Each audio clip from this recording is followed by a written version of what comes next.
collision with purpose, in pursuit of purpose.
Greetings, friends of the A Collision with Purpose Project.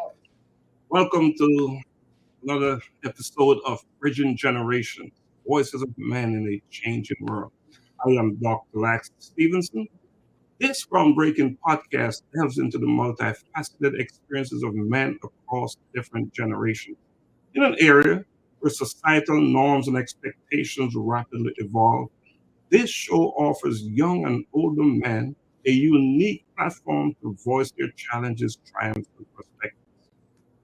My name is Augusta Foster. I'm also one of your co-hosts. And in each one of these episodes, we aim to foster an understanding and bridge the gap between generations, exploring themes ranging from masculinity and mental health to career dynamics and personal relationships.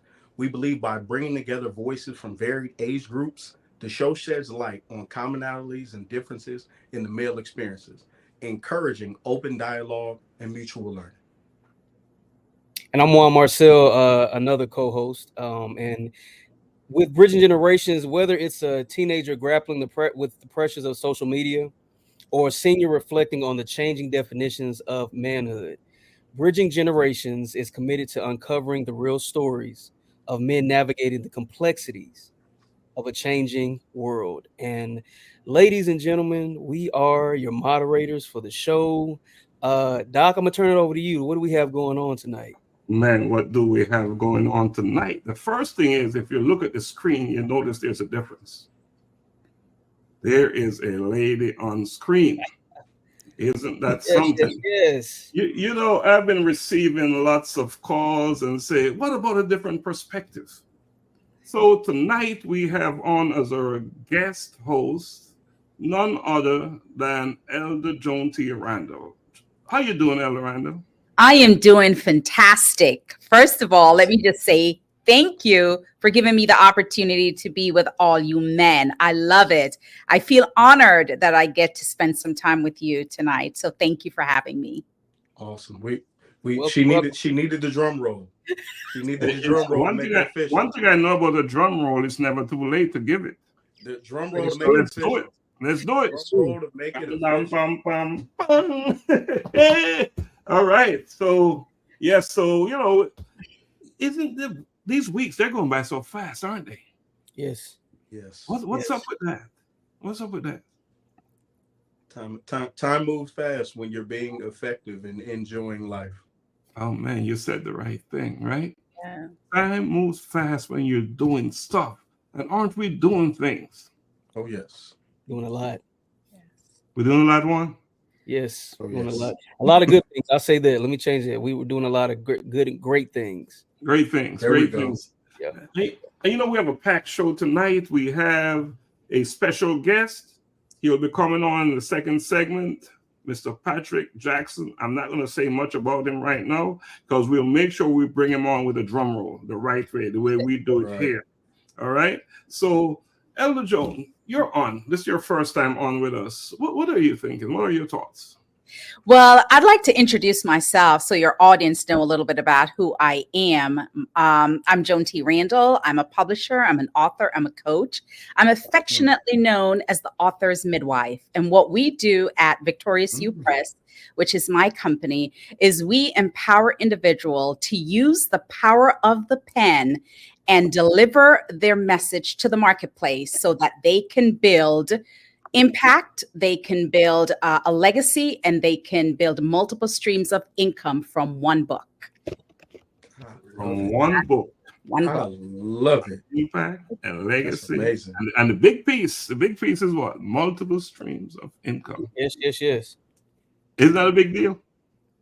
That's major.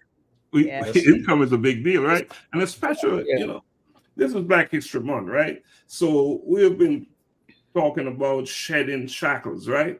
And you need that income. You need that income. That money is so important.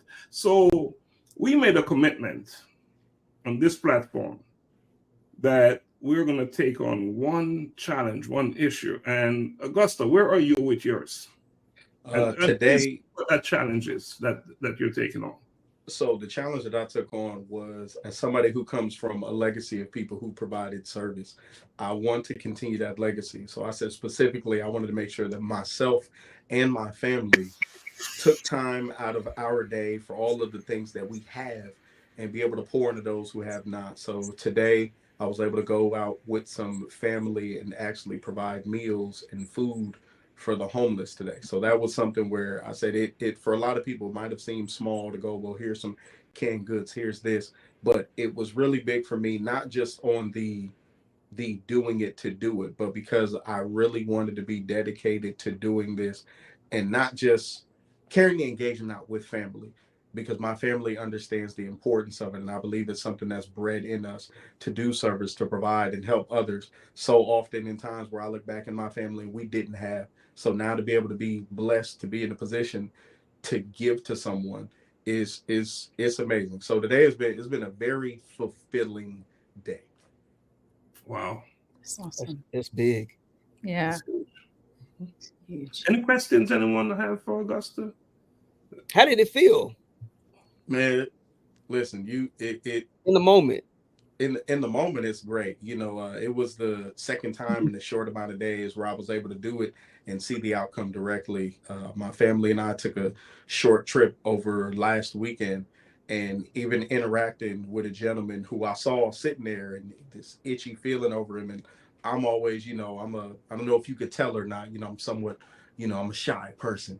But no, being a social butterfly, I'll always ask someone and seeking the genuine response of when I ask you, how are you? Not wanting the random, I'm good, but really wanting it. And I asked the brother who I saw, and, you know, my family was sitting down eating. I said, are you okay? Yeah, I'm good. And about 2 seconds later, he said, I'm not okay. I said, well, you know, man, what do you need? And, you know, I went, purchased some food, spoke with him, prayed with him. And in that moment, I was like, the feeling of being able to do for someone, I was like, that makes the weekend. So today being able to go, hey, listen, here's this, here's that, here's some goods that I know you don't have. And for me being able to do it and see the reflection, it's a blessing, man. There's no greater form of feeling as a leader than to serve someone. Like affectionately, you really want to lead, go serve someone. That shows me your leadership, your ability to want and willingness to conduct and perform service. So Serving leadership. That's feel great, man. I'm feeling great. Yeah. High on life. Well, you know, this life, man. You know, this platform, Bridging Generations, is exactly Yeah. what we're talking about. That's what we do. That's what we're building. That's what we're building. Yeah. That's what we're building. Juan, tell us your story. The main thing the commitment that I took on, of course, was when I said I was going to do the opportunities that came along. You know, I know Xavier his thing was to say no more and to do more self care. Mine was to say yes. I often talk myself out of opportunities previously in the past, for various reasons, just overthinking things, second guessing myself. So I said I was going to accept opportunities, of course, to make sure that they're good and the right opportunities, and then accept them. And even if I felt scared or intimidated or, underqualified, I was still going to move forward. And so that's my commitment to myself. And two things. One is, like I spoke about last show, is the Bridge Fathers Group. I've actually been meeting, and here's the thing, I put it out there, and we've had people show up. Matter of fact, a substitute showed up at the academy the other day, and we were talking. We were just walking down the hallway. And he was like, "Man," he said, "I got a young men's mentorship group. I'm really passionate about." I said, "Really?" And so we connected then. I introduced him, to the group and talking about that. And he was like, "Man, I want more information. I want to get involved." I was like, "Well, look, it would be great to have you and some of your guys come over. So when we do the next lock-in, we have people who are signing up, even adults to come in to speak, to engage with our young guys, and even bring some of their mentees and guys that they're actually serving in their community, in their group, and mentoring." So that was a big one. And then secondly, I finished my interview for the segment they have for me in the magazine I was telling you all about, and they sent back the draft. So I got to review that. I got 4 days to read through the draft and see if there any changes need to be made, so they can go ahead and publish it and release it. So yes, all of that is to be honest with you, is terrifying, but I'm excited about it. I'm proud of myself. So yeah. That's So awesome. you heard it from the founder of Improve Coaching and Consulting, the man who's all about empowering people. Thank you, Juan. That's Great amazing, job. man. Great job. So if you're watching us and you've seen us before, you'll notice that our screen is very different tonight. And I said it earlier, we have, I've been receiving these different phone calls and requests. What about the other perspective? Yeah. So here we are tonight. I'm going to ask Elder Joan about her commitment. Yeah. Thank you. So my commitment, first of all, congratulations to Augusta and Juan. It's amazing to see what you guys are doing in the community, and the power of your endeavors will definitely create a ripple effect when people see that or feel it or experience it. For me, my one word has always been impact. And every day I wake up, I ask myself, how can I make a difference in someone's life today? Whether it's a smile, even if it's opening the door for someone, even if it's saying hello, even if it's paying for the person behind me coffee in a Starbucks line, right? And so that translates to what I do right now in the writing world, the literary world. And what I notice, in the last, I don't know, maybe the last decade or so, literary endeavors is kind of falling by the wayside, right? They've taken out cursive out of schools, and the use of technology now is so heavy that kids don't know what 2 times 2 is anymore unless they put it in a calculator on their phone. They cannot do change. You go to a grocery store and you see a Gen Z, and the bill is $6.10, and you give them $10.10 to give you back $4, and they do not understand it, right? So one of the things that we have taken as a company is, how can we impact the lives of the youth? And so we have and it's a model from Dr. Laxley, which I absolutely love. And so now what we're doing is, once a year, we're giving a scholarship for, I'm Jamaican, so we're giving a scholarship to a country outside of the US, and then one in the US where it is going specifically to the literary department. We want young people to understand the role of writing and editing and publishing. And so that's impact, because reading, writing, I have a quote that says, the power of the pen. It leaves an indelible imprint that can never be erased. 100 years from now, 200 years from now, anything that is written can still be found. You know, when you pass away, no matter how great you are, no matter what you have done to impact lives, if you never tell your story, nobody will know your story 50 years from now, 100 years from now, right? All these amazing things you guys are doing has to be written. There's a book that has to be written about your impact. So it is left for the next generation after generation after generation. That is legacy. And that's what I truly believe in, the power of the pen. That is so poignant, specifically with and I'll say this quickly. I'm somebody who I enjoy spending time with the elders in my family. I'm blessed to still have, grandparents in their mid to upper 80s, great uncles, great aunts who are still alive and well. And I like visiting family, and I don't ignore my younger cousins or uncles and aunts, but I like being with those elder statespeople and matriarchs and patriarchs and family, because I say, I need to hear these stories, because at times, I think I've told my grandmother 1,000 times, write a book. And I go, someone has to carry this story. And one of us, I said, if it's me, I'll put it on pen. I'll put the pen to paper. I'll record it, because so many, the kids today say we're losing recipes. Yep. And in this moment, this is how they get lost, because no one writes it down. Yep. No one writes the vision to make it plain. Nobody, Come on now. nobody writes the vision that makes it plain. So yeah, that's amazing. How do I donate, or how would someone go about assisting with the program that you're doing, specifically with the scholarship? Yeah, it would be through like a sponsorship. Okay. And so, I'll be able to connect with you after and give you a link for that. But Awesome. Drop that link in the chat. Drop that. drop that link in the chat. Wow, amazing. Our producer will put that up for us. Awesome. So thank you, Elder Joan. And I should tell you that Elder Joan is the publisher of both of my books, An Earth in You and A Collision with Purpose, In Pursuit of Purpose. Thank you, Elder Joan, for taking care of us with that. Appreciate it. Great work. And for everything else that you're doing, for all the work that you're doing, awesome stuff. We need more people doing that type of work. That's exactly what we need. And my commitment was to find as many scholarships, to source as many scholarships, whether it's through A Collision with Purpose or a donor or someone saying, here is some money that you can use to fund a scholarship.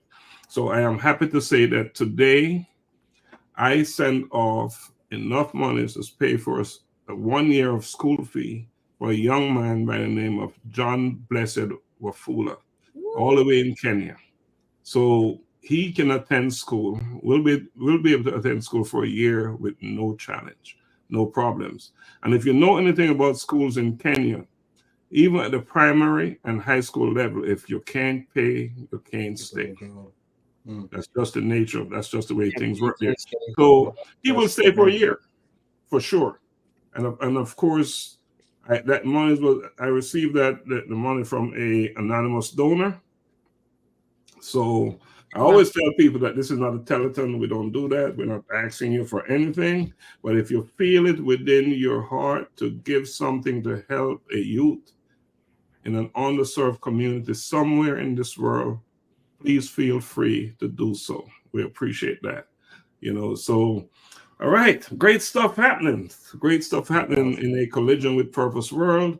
And we have a big event coming up. And Juan, you want to talk about the event real quick? So we need to get on to our special guest. We don't want to keep him waiting too long, but can you touch on that real quick? Yes, real quick. March 2nd, y'all, Shiloh High School.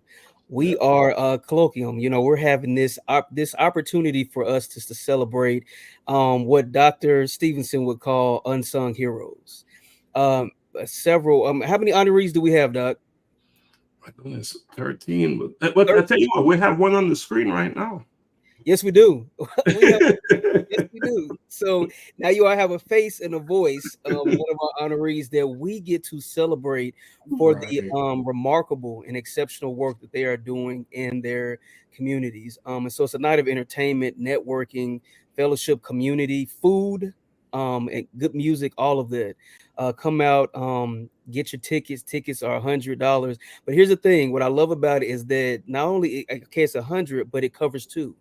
So bring your guests, and you get one book, and it's going to be autographed and signed.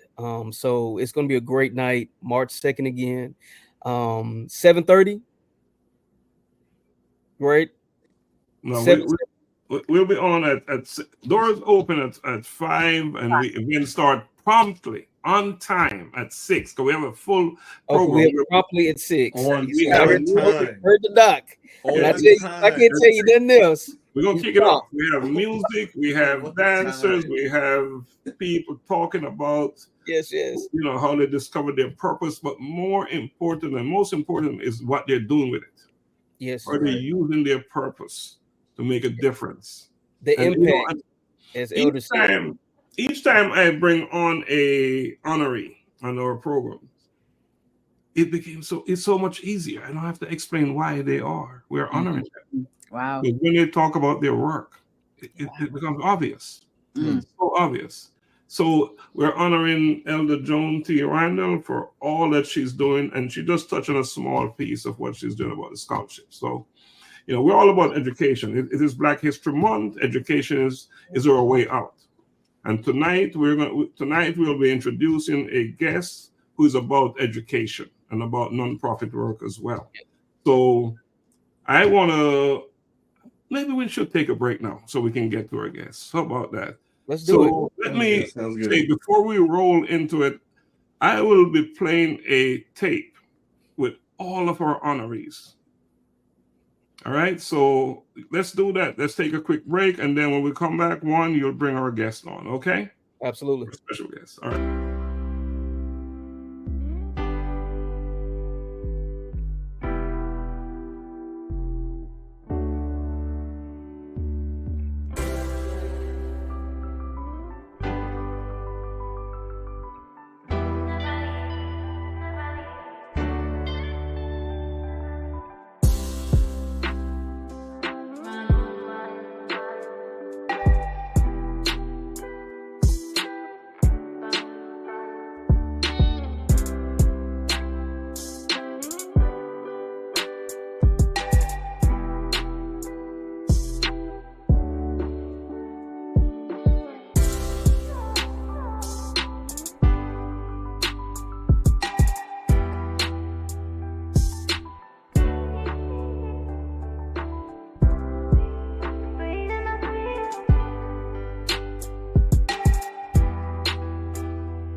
Welcome back, welcome back, welcome back. So how about that piece of music? One of my artists that I managed made that for us. How about that? Quality. I like the music. That was hot. Nice. Nice. Hot. Yeah. That's for us. So anyway, let's keep it moving. Let's bring on our main guest for the evening. Well, look, real short, real quick, because he's going to come on and elaborate and expound on the great work he is doing. He is a former principal. He's an educator, very active in his community. He is the founder of Team Go Forward. He is changing lives through education. You know, is connected to sports and athletics, all of these things that are pretty prevalent in our community. And he has a lasting message and impression in his community. So I want to bring you on. You all welcome our guest. It's Mr. Patrick coming on. Welcome, welcome, welcome. Drum roll, drum roll, drum roll. I wanted to call you Coach. I already felt like I wanted to say Coach Patrick. Coach, look, That's no problem. No, thank you so much. Good evening. Good evening to you all. Thank you so much. I was backstage listening to all the great work you did. And just like you said, Juan, you can call me Coach. I hear a lot of the work that we'll speak to in a minute about the great work that you do and you all do. And that's the first word that mostly come to my mind too, is Coach. And I thank you all for the coaching and the work that you do. And thanks for having me on. Thanks for the great introduction, Juan. Man, absolutely. I couldn't even find the words. I'm just so impressed. Thank you so much. Thank you. Welcome. Well, Patrick, so good to have you on, man. No problem. Thank you so much, Doctor. You know, it's a pleasure to be here. Over the course of a few months, getting to know you a little bit better.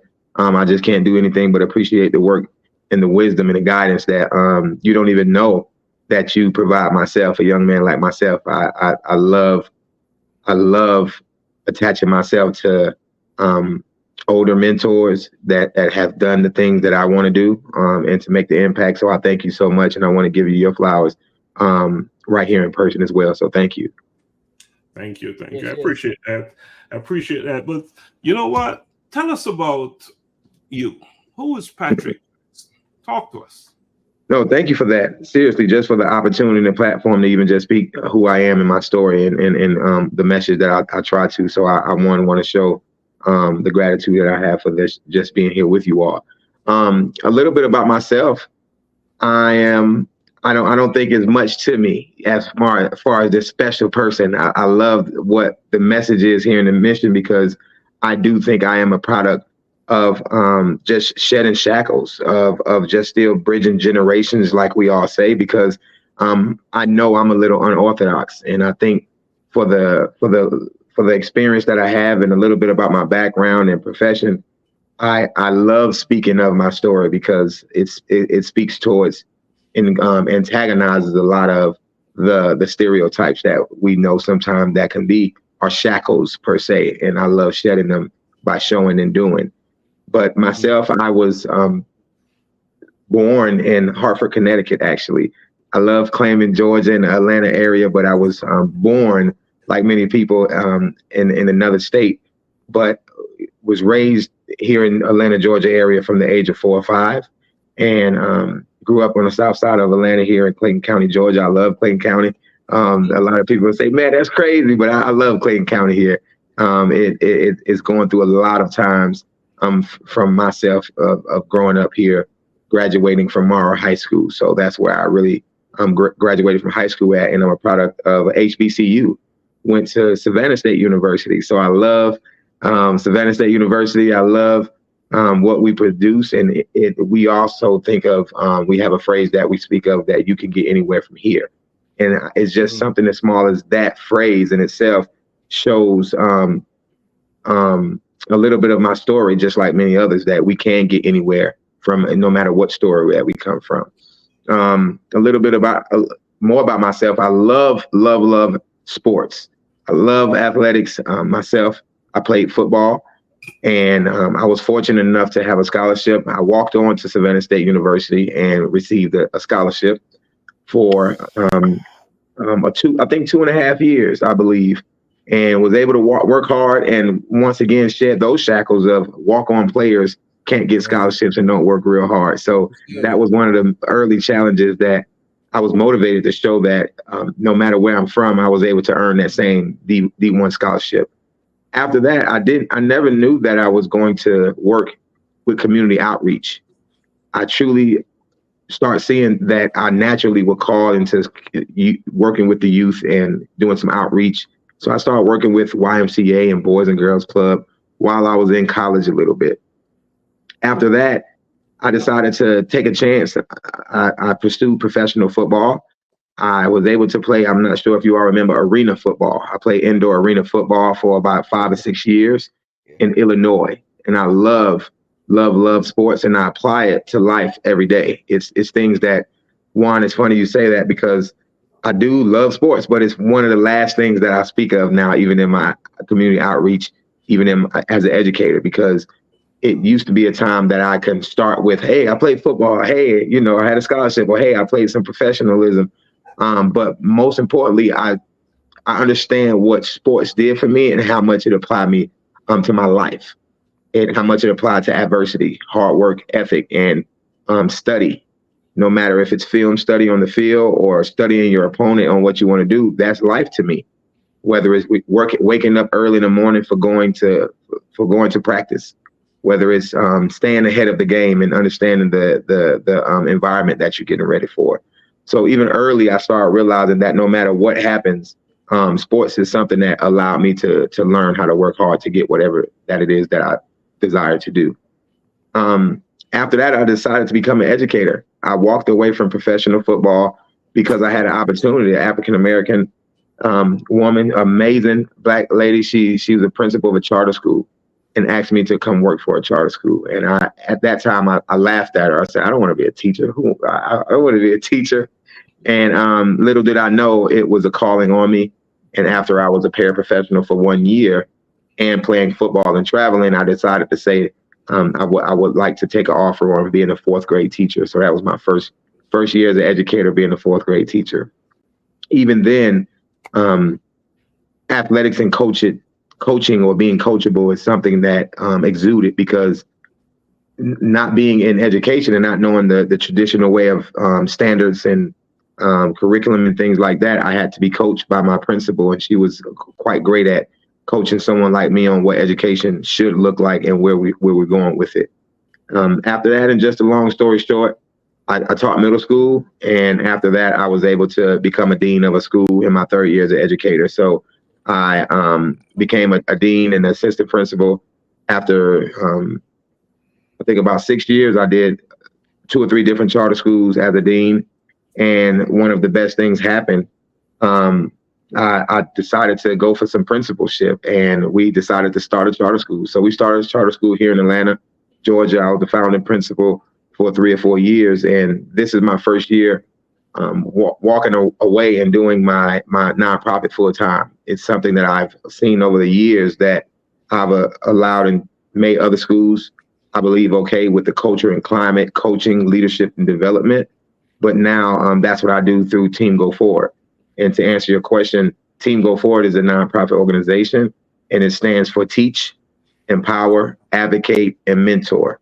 And that's something that we started about 7 years ago while I was in Illinois, where I knew I was coming back home to Georgia. And I said, hey, I want to start something slowly and know that I'm going to, once again, start that legacy ahead of time. And surely be, who did I know? How did I know that I was going to make this choice? And I love every part of it. I love doing something, and we'll get into it, some of these commitments that you all said, because they're very much aligned with what my personal commitment is to the organization, to society, and to other partners that we work with. I got it. Wow. I've got. Sorry for being so long-winded, you all, but I think it's important that we tell our story. No, look, the words right out my mouth. You give us a story. I've got to applaud, because that is the ability to matriculate through the educational system from a leadership role, specifically how you were saying your approach really was unorthodox. Like that's unheard of.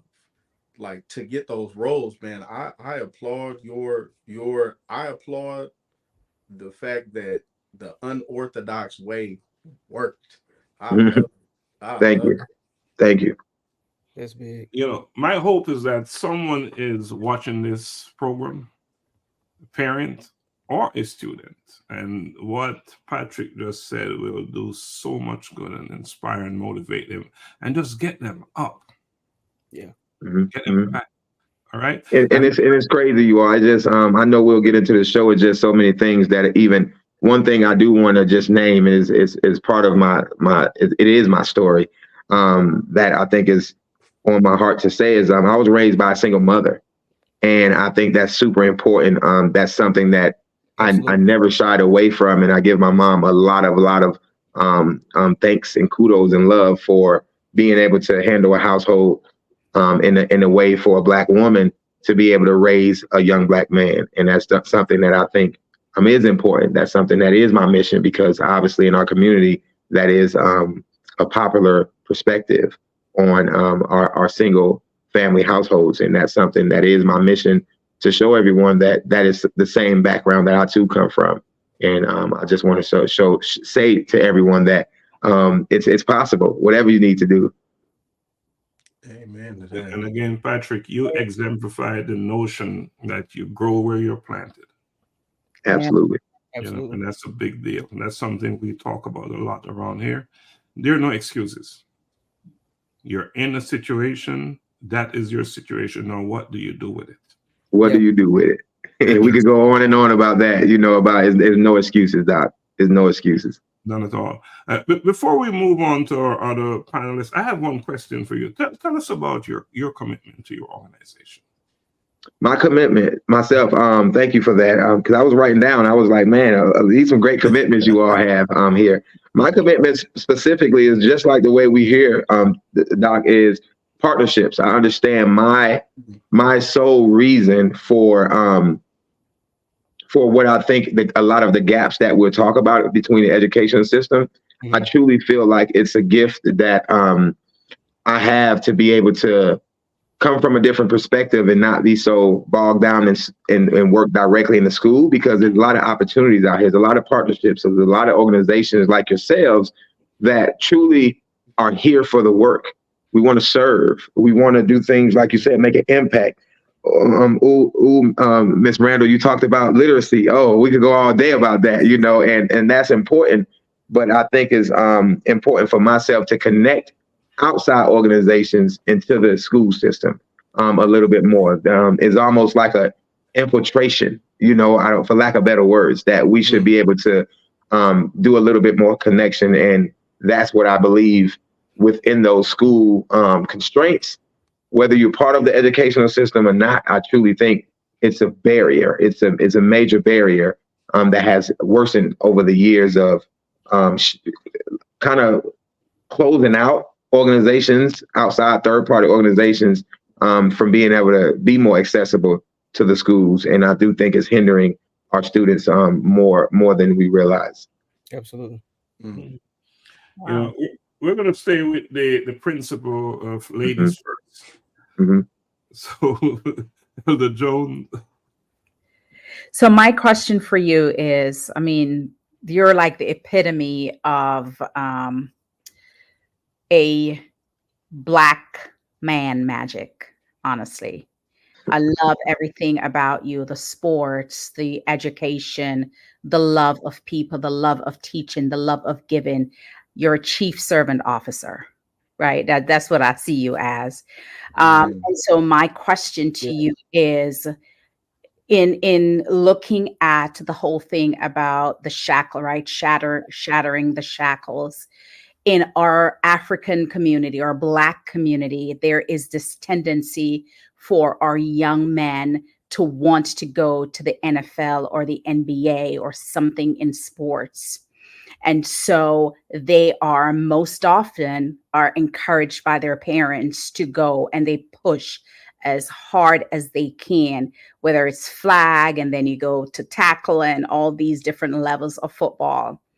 But sometimes those same young men have these dreams of thinking that that's how they can make it out of their environment or out of their community.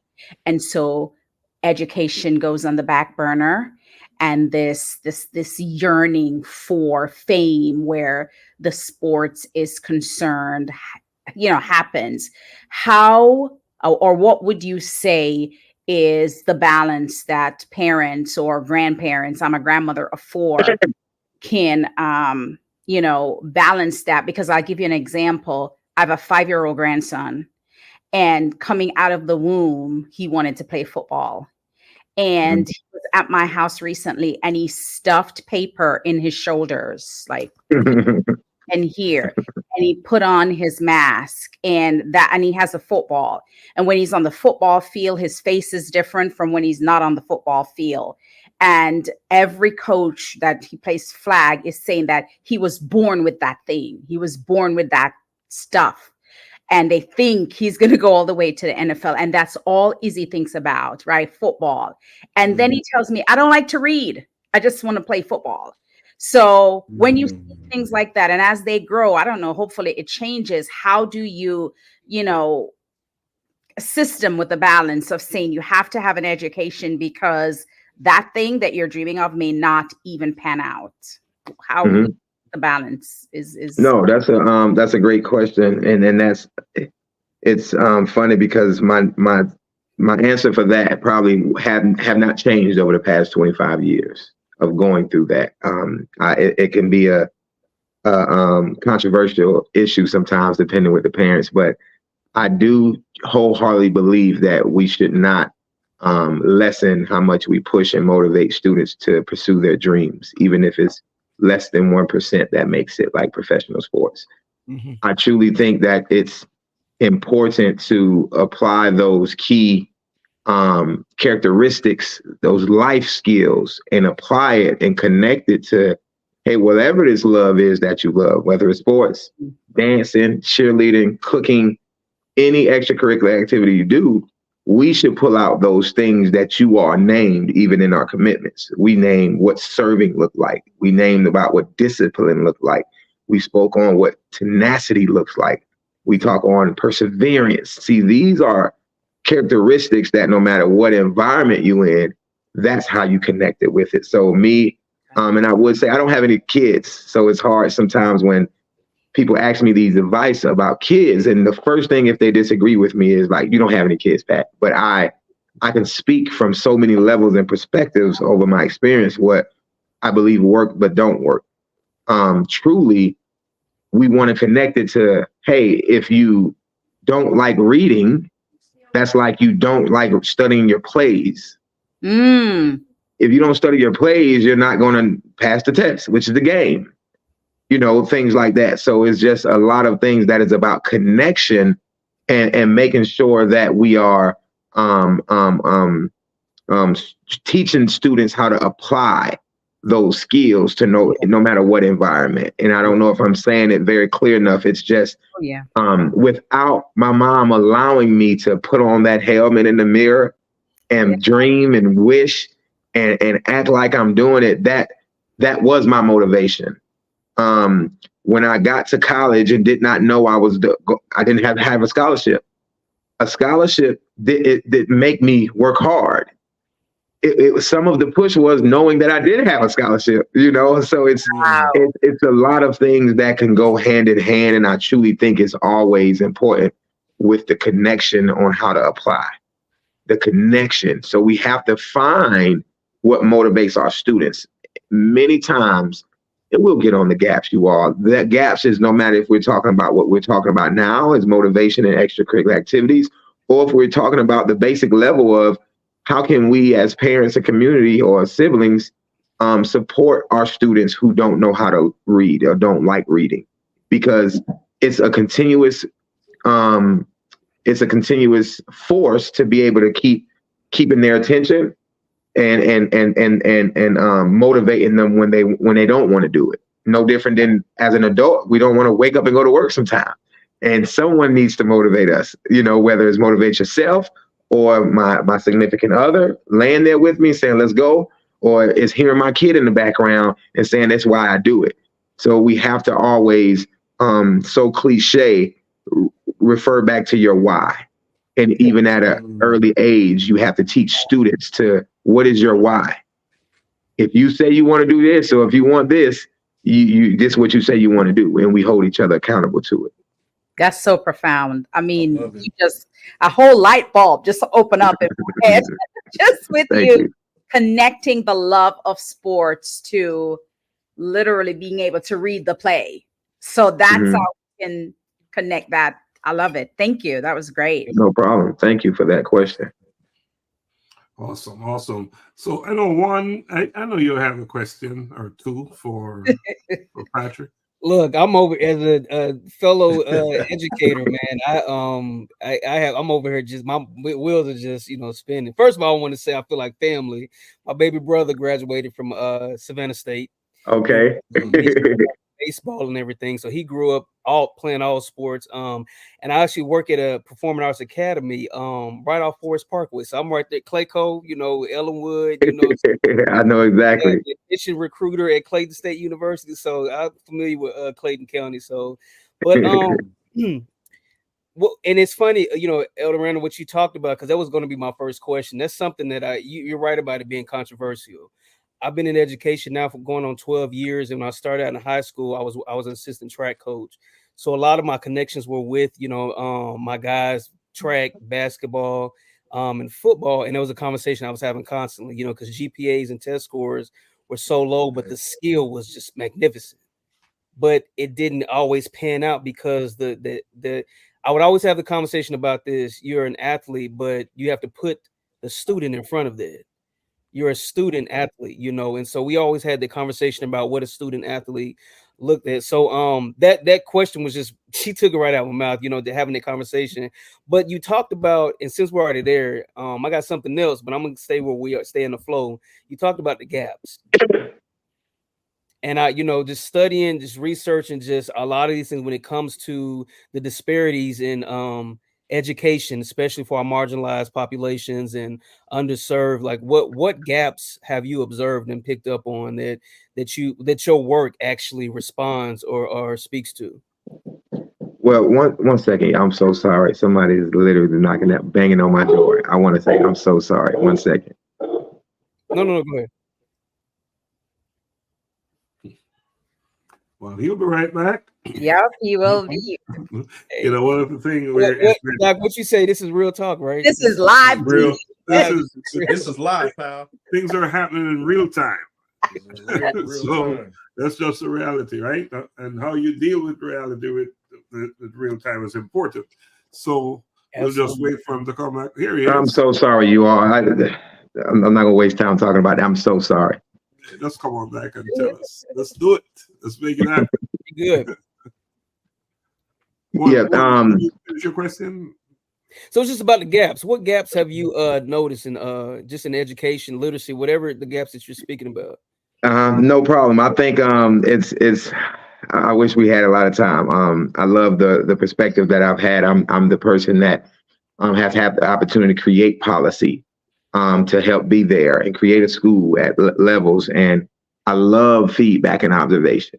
I can't help but to, I always look at the leadership in the organization. I always look at the teacher and the experience. So when we talk about gaps, my mind don't go to the gaps that students have. I can't ignore that the gaps in our adult world of training and experience and certifications or just those type things. We have a lot of gaps in what leadership looks like. We have gaps in the basics of understanding how you run an organization and how you stay tuned to making sure you take care of your adults and you train them and develop them. Once again, I'm a sports-minded person, so if the defense don't know their plays, we wonder what does the practice look like?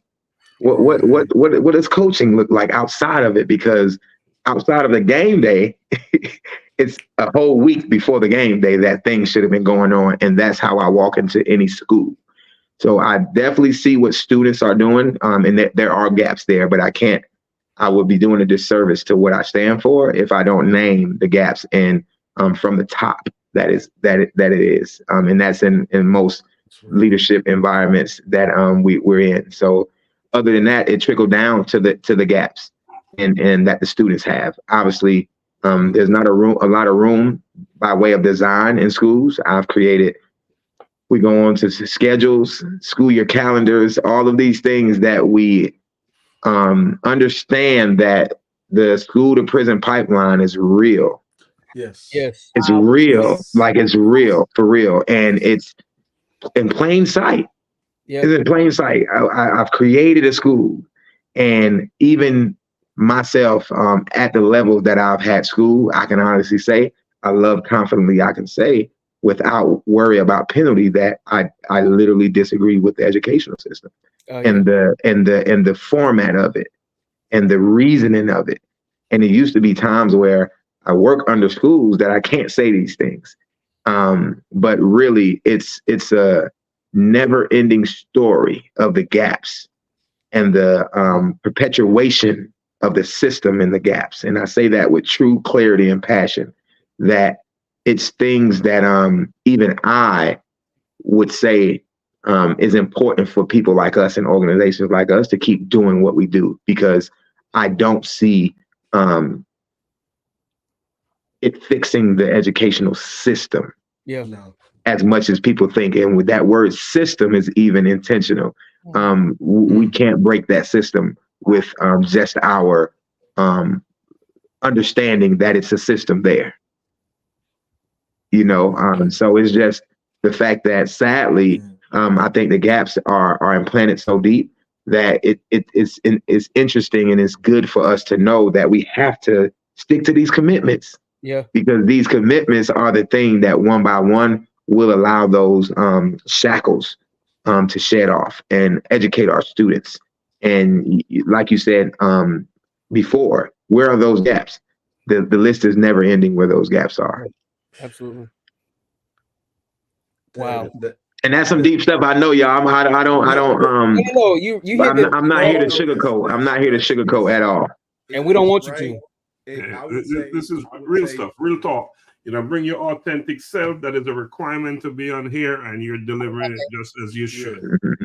I would say the way that even the questioning has gone has been perfect, because now transitioning into my question, it went from, and we were always discussing current topic. I'm born and raised in Los Angeles, California, San Pedro, Compton, Long Beach, throughout.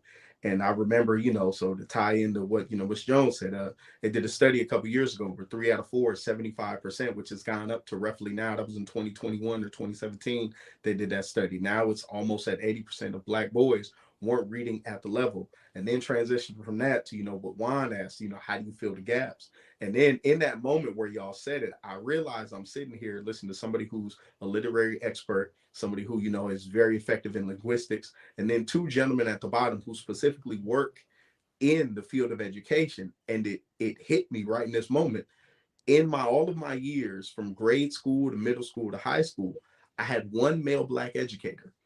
And in that time, like right when y'all said it is gaps, I said the system is somebody who, California has one of the largest penal systems in the country. California is one of the states majorly that treats the penal system as the mental health care system. It's where they do the homeless, like the prison of elementary school to prison pipeline is real. I met today with a friend who we've been close, like brothers, since we were 7, 8 years old, and we could count on both of our hands the amount of people who, by the time people were 8, 9 years old in California, you knew you were going to Los Padrinos, a California State Youth Authority. You were going to baby prison. They were, in essence, putting you in the system at 11 years old. You knew this is a person who's going to go to prison. This person is going to go to college. And it was so wild to hear y'all say that gap.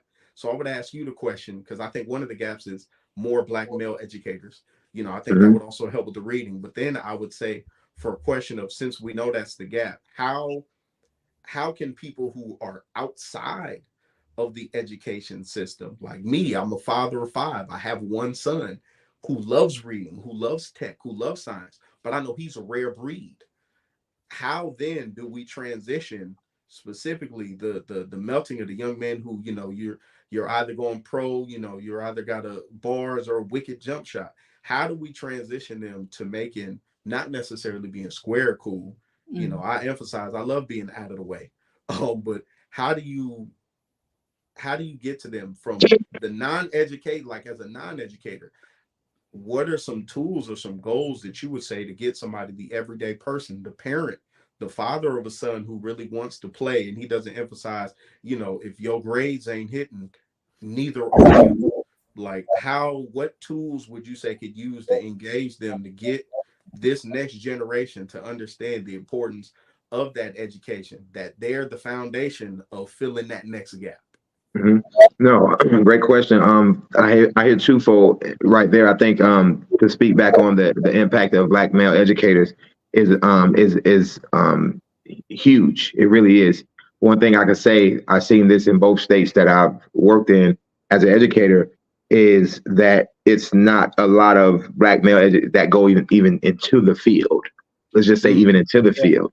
You have a lot of community outreach, Black males, but when it comes to in the field and the expertise of education, that's already a much lower percentage that comes and available to even hire, to interview. It's just not a lot of Black male educators. That's something that you have to intentionally go out and say, and that's another part of the educational system where it's so flexible on the positions that you can make and create and titles that I don't think that educational systems do that with the impact that they can. I think when you're intentional enough, you can go create and make positions to say, this is how I know I can get more Black males into my school, whether it's paraprofessionals, whether it's substitute, whether it's whatever it is to get these, they don't have to be certified teachers. Just, I would say Black male educators in the environment is that much more impactful, hands down. Just from the presence. And that goes back to my story of how I was able to thrive. It's not because I was the best and the smartest and everything. It was because, one, my background in athletics, it helped me understand and apply. But two, yes, because I am a male and a Black male that looks like our students, and I know how to connect with our community. So that helps a whole lot. So I just want to still say, just create more opportunities, get us more involved, be intentional. And that rolls over into what other things that we can help outside or non-exclusive parents/educators on how to do things. And you give them more access. That's one of my commitment words, actually, was partnership, access. I love connecting people and understanding the access that I learned. So if that's a parent who needs some support, we create programs in our school that creates monthly, weekly, when you hear these things called Donuts and Dad, Muffins and Moms, all these things, when you go over and over and over, this is what we should do from a 30-foot view as a leader, that you look ahead and plan these things intentional. You make these things intentional part of your priorities and all your data-driven things. When you're intentional like that, you create these environments that it's, yes, collaborative, but it's informative as well for the community. So to answer your question, you make workshops, you make things that they think they might be coming to parent-teacher conference, but hey, in the gym is a whole nother workshop going on with wraparound services or SEL for parents or mental health for parents and opportunities, because it's a lot. It's a lot of outside forces that does impact our students and our families at home. And we have to have an unorthodox ear to be able to say, maybe curriculum night don't need to be all about science. Maybe it needs to be about, how do I make sure my parents know how to communicate with their students at home? Something as simple as that. So to answer your question, you just make many more intentional opportunities to be able to educate and develop all stakeholders. Is about leadership and development of all stakeholders. Awesome. Thank you, man. We're going to take a quick break. And when we come back, we're going to talk about mentoring, the lack of, and the importance of. So let's take a quick break. Thank you.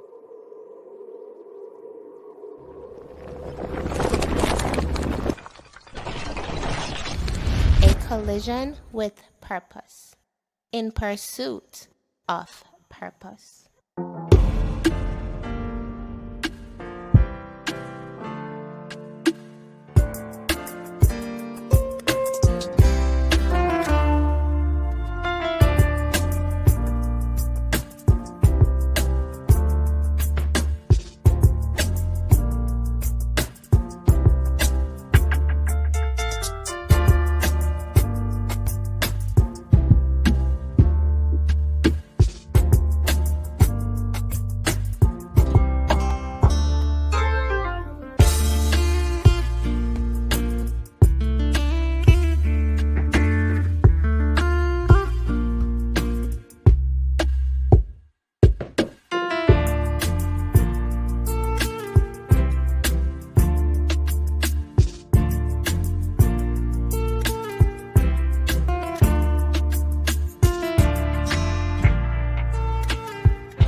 Welcome back. Welcome back. Two of my favorite rhythms, right? The first one I'm actually playing guitar in the first I one. could hear it. I knew it was The first one, and it's composed by Shella Topstar, an artist that I manage.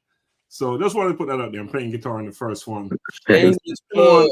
None other than my favorite guitar player in the world, Jimi Hendrix, playing Machine Gun. Isn't that an interesting one too, Machine Gun, and when it happened during those days of Vietnam when that song came out. Anyway, so that's just a little bit of stuff there. But just welcome back. You're here with us on Bridging Generation, Voices of Men in a not so friendly world. Right? Is it friendly? It's not friendly. It's an interesting world, right? But guess what? It is the world we're in, and we must do what we need to do, no matter what kind of world we're in. Yep. And I think that is the argument we're here to make tonight. So we're going to talk about mentoring, the lack of, and the importance of. So my question to you, Patrick, is how do we get more of us involved in mentoring? More of us involved in mentoring. I think first, it's always streamlining what is mentorship. I think being clear on what the status quo is very important, because there's so many different perspectives on what mentorship is and what leadership is. And I think that is something that's super important. Obviously, an educator by nature, I like modeling. I like teaching first. I don't like just seeing what the kids or the participants know. I like just telling them what we want them to know, and then and making sure and we check for some understandings. But I think it's first that we have to surface what is mentorship and what is mentoring. And after we do that, it's now about how to apply it. How do we mentor? It's a plethora of ways that we can mentor. You find your niche and you find your community that you want to mentor, and you go along with that. But I think it's more about getting doing what you're doing here. Number one is allowing these opportunities on platforms to be able to speak who we are and our mission and vision. So organizations like ourselves also can hear and learn, like, oh, I didn't know it was a person that did this close to me or connected to myself. But I think it's just still networking and getting to know each other, speaking your truth, speaking what your mission and vision is. And in this game of mentorship and community outreach, you have to talk about it, and it will attract the right people and opportunities. Right. Thank you for that. And, I don't think we need to say how important mentoring is. That's a given, right? It's a given. It's a given. And you look at this platform, 5 of us on here, and not one of us ended up where we are on our own. There was someone or something or somewhere, someone was there to guide us, to help us, to give us a helping hand when we needed it. And I would like to say we all needed a helping hand at different times. We still do. We still do. We're still. And I can't even. I want to just name the fact that before we went on break, we spoke of the impact of Black males in this environment, and I just. Obviously, I spoke on how I was raised by a single mother, but I can't ignore the fact of the great male mentorships that I had in my life coming up. Absolutely. The coaches, the deacons at church, the men in the neighborhood like ourselves that stay on us and speak to us, because those were the people that still allowed me to see a different perspective and understand and to pour into me. And it wasn't because anyone asked them to. It wasn't any because it was a job.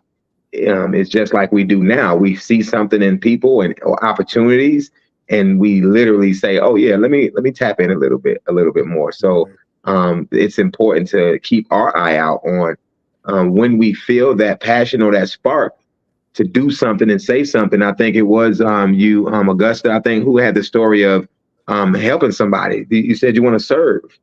And those are the things, when you feel it and you hear it, go do it. Whether it's at the gas station, you see a family, whether it's At school, I'm always pulling people to the side and giving them some feedback on what they can do better to work harder, So just when you hear that, you go do it. You don't have to think about it. That's a mentor. When you feel it, go do it. I think the state of where we are, it makes it a requirement that we should be looking for opportunities to mentor. Mm-hmm. So we're going to stay with the principle of ladies first, and Helena Jones. Yes, sir.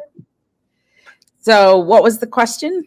If you have a question for Patrick about mentoring or where we're heading as a group of people, Yeah. It's open. Okay. So I love the mentoring part. And I love the fact that you stated that all of us at some point in our lives have had somebody that we looked up to or came into our lives as mentor or leaders, or coaches or accountability partners to be able to get us to where we are today. And I think, as we grow and as we learn, I have 4 core values in my business, and they are live, learn, love, lead, and legacy. And when it comes onto all of those 5 core values, I'm always bringing someone from behind with me. There's somebody that's coming along with me at every stage, whether I'm teaching them how to be the best of who they are each day, or I'm helping them to learn, or I'm leading because I am teaching them what I know, or I'm giving them love because love is actually a relationship how it flows in my company. So I think the whole piece about mentorship is, I love that Patrick says stating the expectation of the mentee, but also finding out from the mentee what they're looking for from the mentor. So it becomes this partnership, so that, goals can be achieved and accomplished through that. But I think as we are where we are now, that we are the role models for others that are coming behind us. Mm-hmm. No, you named something very important right there. Was that's effective. I see this. You say coach on your title, so I know it's in you. That's something that we have. I know it's cliche. The 6 steps of giving effective feedback. That's one of a popular leadership coaching book, but that's the part about it. It's the relationship between a coaching session. It's like, hey, let me hear from you first. Some of my best coaching, my leadership coaching, is the first thing we sit down and talk about is, what is your goal? How do you want to be perceived? One of the most impactful questions I've ever had to answer. How do you want to be perceived? Because it's my job now to coach you on every decision you do, on making sure it exudes how you want to be perceived. Yeah. No one is going to want to be perceived as a negative, bad person. So every time you ask them that, they're going to want to be perceived as something good. So now it's a matter of, when we're having challenging conversation, difficult feedback, I'm going to always go back to, this is how you want to be perceived. And I'm just giving you my advice on how you can reach that goal. So I think that's a part of coaching, that you make opportunities to allow them to hold themselves accountable for what they said and did. Yeah. So I'm not telling you what I want. I'm just we're gaining an understanding on what both of us want from it and our goals and how we're going to mesh it. Because you have to be goal driven, and that's something you named, Ms. Randall, is, hey, you have to sit down and basically hear from each other, form a relationship, and create goals. Without that, you can't move forward. Right. So, thank you for that. One. Yeah, I'll say that I was just listening, and when we were talking about how do you, well, the question was, how do you get more of us involved? And I just was thinking through my experience as a mentee as well as a mentor, and I know there have been quite a few times where, unbeknownst to me, that there were young individuals around whatever surrounding setting I was in who were watching me. Yes. And then through conversation, they then turned into, the question then came, can you be my mentor? Of course, like you said, observe and watch. And I, would observe certain things about them, like, oh, it's about him, and, just different things, just through discernment and just observation. But But my point in sharing that is I realize that at times, sometimes it's you, and I tell people this all the time, even as parents, and sometimes it just takes you being the example. A lot of people watch, our behaviors and what we do and how we get through. And I, like you were sharing, I was raised by a single mom, and I'm grateful to God that He sent, men across my path, for me to engage and to connect with along my journey. But not having one necessarily in the household, there were things I had to figure out, bump my head, or just watch, or best one of my friends' dad would, hey, I was watching this, hey, take this so you can have this, and different things like that. But I know sometimes I didn't always know how to ask the question. Or if I did have a question, I was too intimidated to go up to someone that I looked up to, and because I didn't want to seem weird, So I think a lot of times, it's being approachable, and just relatable, where they feel comfortable enough to even come up to you and say, hey man, I really like you. I really appreciate you, like being around you. Can you be my mentor? And that to me speaks volumes. Because I'm not the extra. I'm not like my brother Augusta here, who's the social, I meet a lot of people, but I'm that guy at a big crowd. I'm gonna find me a comfortable corner and I'm gonna work that corner. I'm not gonna work the room. That's just me. So it matters that they feel comfortable sometimes when they do have questions, but they don't feel comfortable enough to ask them or even know how to ask them. So I noticed that as well, just being that example, for them to want to follow. Yeah. Oh no, that's important. Just leading by example, and then even my most recent, pretty much understandings are I don't even take advice from people who are not doing and just saying, it's just, and that's about like, it's literally just that simple. I only want to hear from people who has done, completed and failed and fell forward at the things that we want to do. And Dr. Laxley, that's how we met. I could go on and on with these things, but that right there is, I have a just amazing story about that, to be honest, Juan. One mentor that I had, I didn't know he was a mentor. He was my life mentor. He's the, I think he's not the chief of police, but he's the, he's something up there. I don't even know. He's the lieutenant. Yes. Lieutenant of College Park. I love him. Marcus Denard. He's amazing. And he's my lifetime mentor. We knew this from high school. He was my coach, a teacher. He was one of us, just like in the schools, But recently I got this mentor. This year I've been getting a lot of mentors that's probably 60 and above, 65, man. Is just, it's amazing because in the light that I am in now as an entrepreneur, as an investor, as a real estate investor now, is just, that's the mentorship I like coming from, is people who've done this before. And one of my first times meeting my most recent mentor, he's a level 5 investor, developer. He builds houses, develop communities in College Park. And I was just in awe from the first time I met him. Yeah. And I'm that person, Juan. I am a social butterfly. I don't mind where I'm at. I'm fine and I'm going to talk. Or I'm just like you. I could be in the back and I'm observing and I just don't want to sometimes, but I'm there 100%. Now, my first time meeting this guy, I had to ask him that question. I was just blown away. I had to. I was walking around his multi-million-dollar new build properties. And I'm just like, man, he's giving me so much knowledge walking around. And that's the question I asked him. Do you mentor? Yeah. And I think Lex, the first time we met, I probably asked you some of them same type of questions, man. And he laughed at me. I would never forget this response. And I understand now, unfortunately. He laughed at me. He said, I don't mind mentoring. It's just that people don't listen. And that's something that resonated so much to me. And that's the things that you also got to find people who want to be mentored. And that's the thing. Or you have to find the key person to mentor if you want to get to somebody. In the community that we serve, I might want to mentor a kid, but the kid is not the barrier. It may be the community, it might be the parent, it might be the circumstances.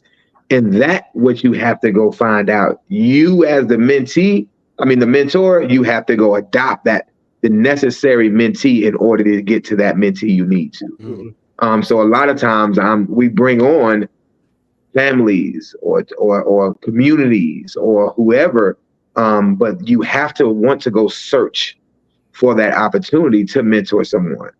And it just like I spoke to a little while ago, when you feel it in your mind, Juan, when you feel it and you hear it, like, man, something about that person. Now you go approach them. Sometimes we don't know who how to act, or if they even need mentoring. That's why we're the mentors.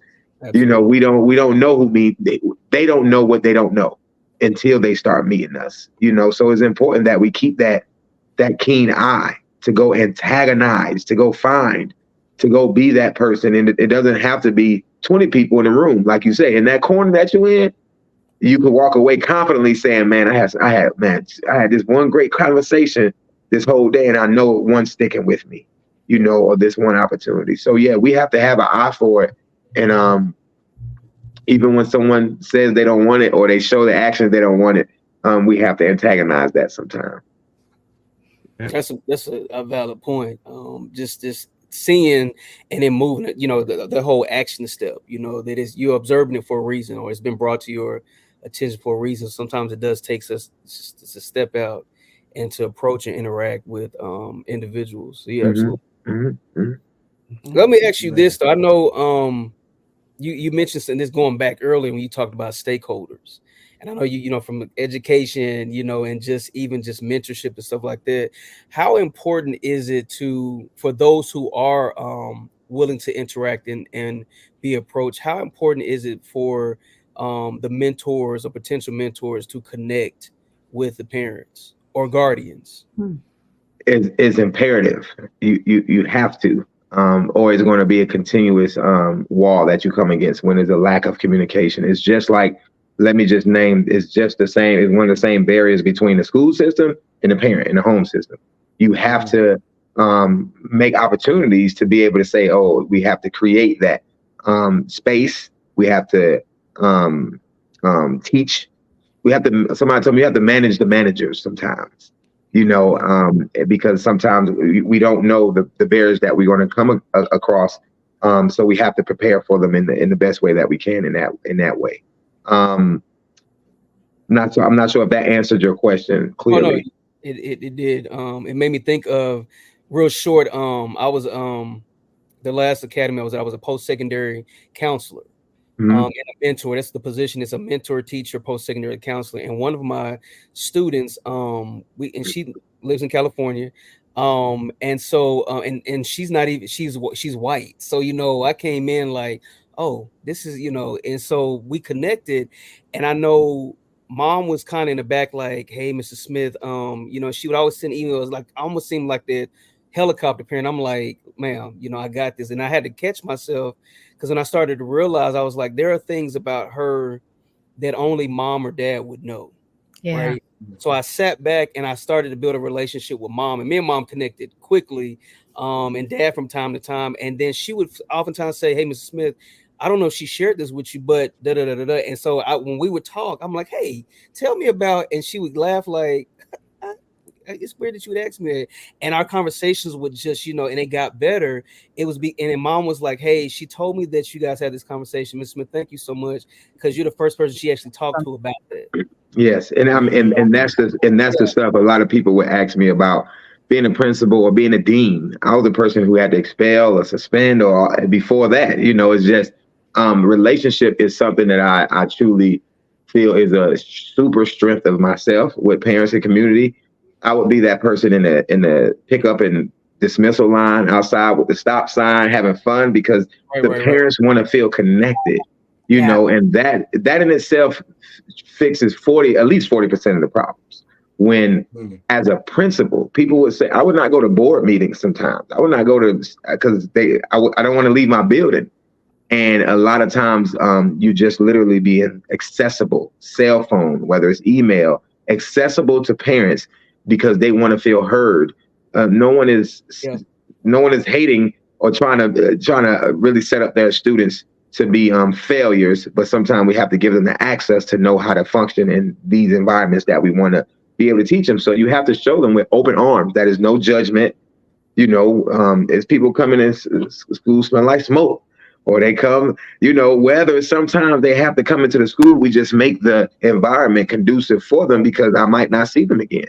So we have to welcome and teach people not to judge each other in our environments and have that relationship. I think that's good. Yeah. Ecosystem. It's one thing a mentor of mine shared one time. She had this whole write out, and I learned like we're the ecosystem. We're that setting, that environment around these students that's working together, all of us, to produce this upstanding, productive citizen in society, and it's the ecosystem, it's the environment around them. So all a part of it. So yeah, that's good. Awesome. Augusta, I know you have something that you want to say. Listen, I don't even have a question. I'm just sitting here just in awe. Like I said, with somebody who grew up, mixed groups of kids, in my educational system and throughout school, all of the different schools that I went to for different reasons. But, having one Black male educator, but being able to be in this space and hear, not just two Black men who are involved in education, all that, but to hear the intentionality and to hear them speak with that passion is like refreshing and promising to me, because I'm like, this is how the gap gets filled. Someone will watch this and they might go, man, you know what? I might want to go get a teaching credit, or not even a teacher credit. I might really want to go, spend some time. I did it when I lived in California and my kids were younger. I was like, I really used to enjoy that time of volunteering at their school. So like, even just hearing them speak, man, is giving me all of the feels, because they have this passion and this genuine love to do what they do and to affect the change. And that's I love it, man. That's amazing for me. Yeah, that's amazing. Yes. I was just reading the private chat and there was something in there that made me laugh. I won't say what it is. But Joan, you can if you want to. So let me tell you, transparent moment. So I asked Dr. Laxley if he could be my mentor, right? And he just busted out laughing. Literally, I'm like, why are you laughing? It's a serious question.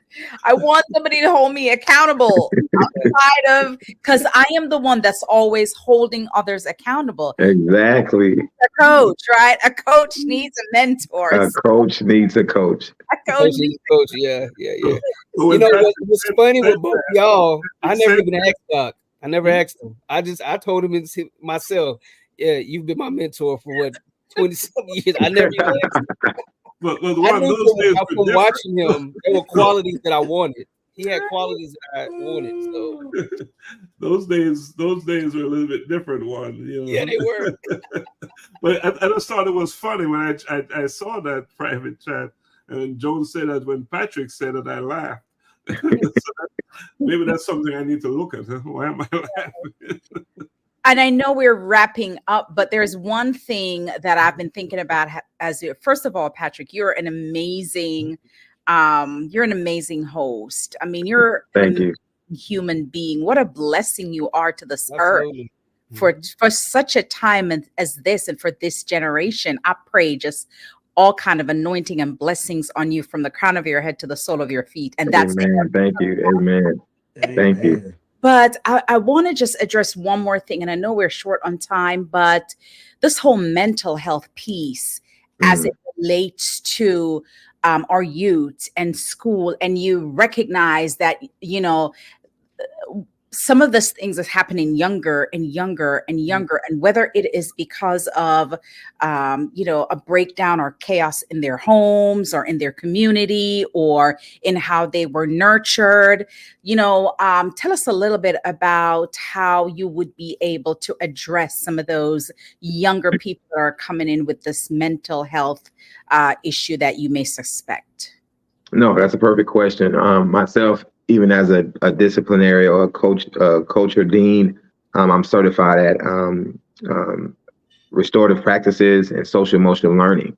And that's something I truly think is so cliche that you hear all these phrases now in the educational system, like SEL and social emotional learning. And I truly think that is the key gap that needs to be filled ongoingly. The simple things like the simple 4 or 5 core competencies of social emotional learning. Yeah. And that's how to deal with frustration, how to build effective relationships, how to solve conflicts peacefully, how to name your feelings and self-awareness. And I think I'm not one to think that it's so many cases of what mental illness and health is. Right. And it could change from day to day, from person to person. It's not a diagnosis, it's life. Mental health is life. Yeah. And how do you deal with life? And I truly think these are the skills that is not washed away as much as like I heard you say cursive writing and certain things. Those things are sadly dwindling. Yeah. But SEL and social emotional learning, it will always be space in schools for that. And that's what schools and parents need to focus on. And that's the relationship I would always have with parents in the school is 1, streamline and clear communication. And 2, we have to teach adult SEL to even the parents and the teachers. Yeah. Because if the parents and the teachers are not handling their emotions and stress in life, it's trickling down to the school regardless, to the students. Yeah. So social emotional learning for all stakeholders, even like you said, a leader needs a leader. That's a social emotional learning. We all are leaders at this table and we all have coaches. And if we don't have the opportunity to talk with our one-on-one coaches by ourselves about the things that really, really stress us and we can't name, we wouldn't be well ourselves. And that's why we have the people that we have as leaders and mentors. And social emotional learning in our community, the Black community especially, is something that is a force against each other always, because on one light, our culture teaches us one thing or how the perception should be, whether it's defending yourself or handling anger or men, we can't show emotions. I cry more than anybody I know, y'all, in front of everybody. I'm a crybaby, seriously. And those things that we have to teach each other, our students, our staff, our community, that it's such things as feelings and emotions, and we have to name them. And we have to know how to interact with them differently. And you can't prepare for all different feelings and emotions all the time. None of us is that disciplined. Right. We have to just know how to be aware of it. So it's those things that if you're aware that it exists, then we will have the time to be able to respond better and appropriately. So I hope that answered your question, but social emotional learning, I truly think, and the details of it will help with a lot of mental health, and just how to deal with it and stay progressing, moving forward.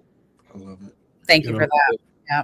Good. Thanks for that. One thing is obvious that we'll have to bring Patrick back on. Yes. This is a conversation we must continue and continue, because this is what we're all about. And Patrick, what you have delivered for us tonight is just nothing short of amazing. But before we go, I'm going to ask that we close out with a closing argument from, let's start with Patrick, then we go around. Excuse me? Final thoughts. Final thoughts. I just want to say thank you so much. My final thoughts is I enjoyed this environment. I can confidently say this is my first podcast that I was invited on, my very first one. So I thank you so much. My final thoughts are to please continue to offer this platform and opportunity to individuals like myself and yourself. And I will continuously keep pushing your mission and vision. And I'm committed to continue to bring partnerships and access to you all's platform as well. So my final thoughts is gratitude so much to you all. I like walking in your shoes and your footsteps. So I hope that you all have the green light to stay with me, stay connected, and make yourself my also accountability partner on the things that we say that we're pushing forward on. Awesome. Thank you so much for that. Yeah. So again, we stay with the principle. The woman first. First of all, let me just say thank you for breaking the norm and inviting me to be a part of the men's conversation. I truly enjoy it. I love hanging with men more than I love hanging with women. So I was right in my comfort zone with you guys, and I'm so proud. It's so amazing for me as a a woman to see our young men, because you're all young men, to see all these young men doing amazing things in our community. My heart is truly blessed to know that my grandchildren will get to somehow encounter people of your caliber as they go through life. I have 4 grandchildren from 12 to 5. So I'm just hoping and praying that they will connect with people like you. And so for me, my final words is still impact. How do we continue to use our influence, to use our lived experience, our life experience, our gifts, our talents, or skills, or abilities, or treasures that we were blessed with to impact the lives of those that are coming behind us. And I will continue to do that. And I'd love to support you guys. And I know you would ask for the link for our scholarship, not scholarship, our sponsorship for the schools. I think I sent that to Donna, so I'd be happy to send it to you guys if you need it. But thank you, Dr. Lax, for the opportunity to be on with you guys tonight. Thank you. Thank you, Bella Jones, for coming on. Yes, and one sir. of the difference, the perspective is so important, and to have a different perspective is everything. Because again, we're bridging generations, but we're not only bridging generations, we're just bridging everything. Yeah. Gender, the whole Yes. yeah. Yes. So it's a big deal. It's a big deal. Yes. So really appreciate you coming on, and I know you'll come back on because what you have to share and offer it's so important, and we all need to hear it. Thank you so much. Thank you. So let's keep it moving. Juan. I'll say this, Elder, first of all, it's our first time interacting, even just virtually, and I'm just blown away. Like your presence, just I don't even have words. It is very rare, but I don't have the words. But I just want you to know that it's just been a pleasure. Thank you. Co-hosting and moderating with you. You bring so much to, as my principal would say, flavor. You bring so much flavor. Well, thank you. So, it's that little touch of Jamaican. I believe it. I used to try to, tell people I was, because I've been around enough of them. I feel like I'm a little West Indian, give me some.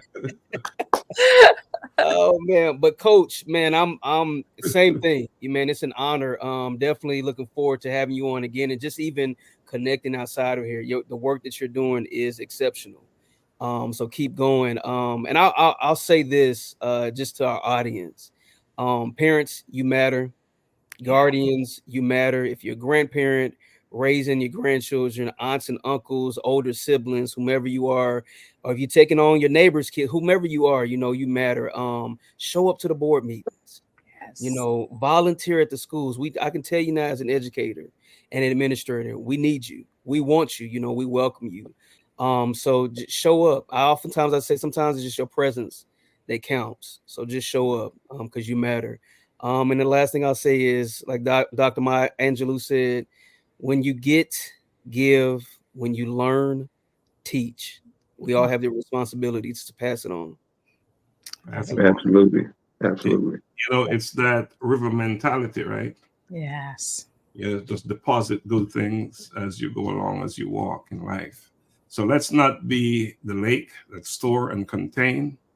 Let's be that river that is flowing and just dropping all the wonderful stuff and the opportunities everywhere you go. Well, we should say thanks to all those out there watching, and the comments we have been receiving. It's just awesome. We encourage you to continue to watch us every Thursday at 7:30 p.m. and just continue to watch us, because we believe that what we're offering here is something that you need. We all need it. And I know us on the platform, we benefit the most from it because we're engaged and involved in the conversation. So just continue to do so. Watch us, share it, spread the word. because we need more of this happening. And we even encourage you to go out there and start your own podcast to talk about things like these. Because the more of us doing it, guess what? The better. Yeah. The better. You know, so to our special guest, Patrick, it was a pleasure having you on. You know, we've been talking for a while. We've had, each time we have conversation, it's been just awesome stuff we talk about. Absolutely. But to have you on here is just a special opportunity, special moment for all of us and for our listeners and watchers out there, especially. And Elder Joan, thank you so much for coming on. We really appreciate that. And you'll be back. Yes. Who was it? Arnold Schwarzenegger. What did he say? I'll be back. I'll be back. But, you know, before we close, a big part of shedding anything, especially the shackles, is knowing how to let go. Yeah.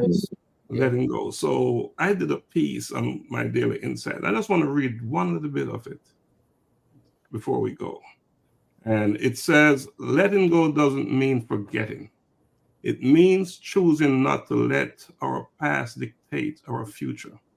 It is about leaving behind the weight of what was to make room for what could be. It's about walking away, not because we want to escape life, but to embrace it fully with arms wide open and hearts unburdened. So I want to encourage each of us, all of us, anyone listening, that as you stand at the crossroads of your life, ask yourself this question: am I holding on to something that is time to release?